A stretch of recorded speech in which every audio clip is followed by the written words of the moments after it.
Hello, everyone.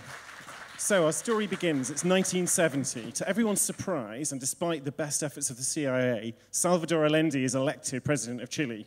Why to everyone's surprise? Because he's a Marxist. This is him hanging out with Fidel Castro. The CIA tried to stop his election, and he only just won.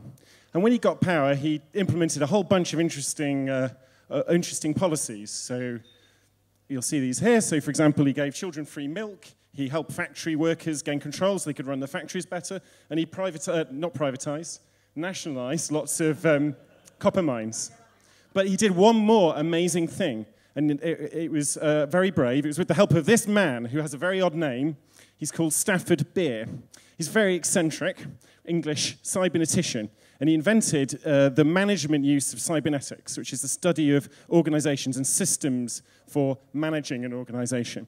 Cybernetics started back with Charles Babbage, who was also the inventor of the first mechanical computer, when he measured the postal system, worked out how much it cost and how sorting worked and how transport worked, and worked out you could charge just a penny and it would still work as a system.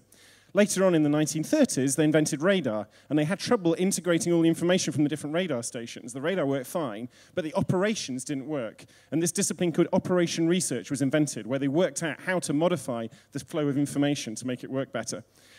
Stafford Beer pioneered its use in, he left the military and pioneered the use of this cybernetics in industry. For example, this is a factory, and the thing to notice is there are lots of feedback loops. It's about creating feedback, copying systems from biological organisms. I'm not going to explain what this cybernetics is, because I don't really understand it either, but the diagrams are kind of pretty.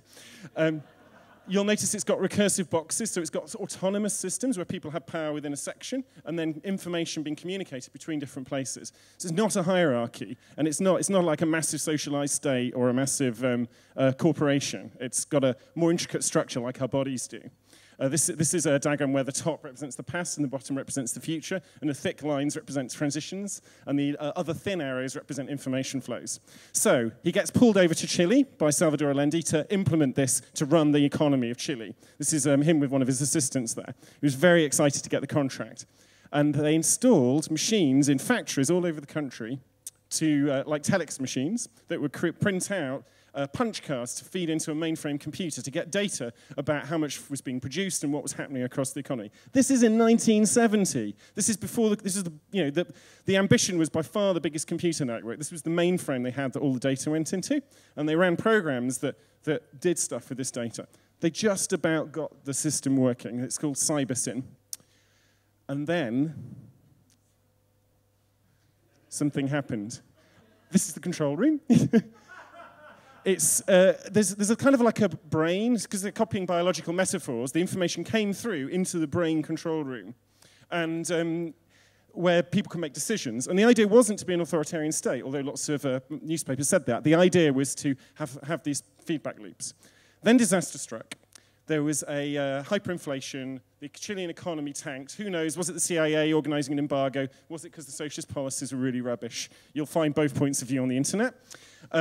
What we do know is that truck drivers went on strike, and that CyberSyn was used to bust the strike, because they took all the data about which trucks were running and where the materials were flowing and not flowing, and then redirected the strike-busting trucks to optimize the use of resources. And they managed to maintain things. Not for very long. There was a coup by Augusto Pinochet, our old friend, and he bombed the presidential palace, and Allende committed suicide. The whole plan had failed. And you can, again, have a left or a right-wing opinion about why it failed. But poor Stafford Beer by then had fled to a rural cottage in Wales, where he renounced all material things and lived a life of making poetry and meditating and all sorts of things like that. This is more of the house that he lived in. He did carry on doing cybernetics. He was a professor of business at Manchester Business School, and he did work for industry and for other countries. And his archive is at John Moores University. And if you want to come and see his archive, come and see me afterwards, because I'm organising a trip there in April.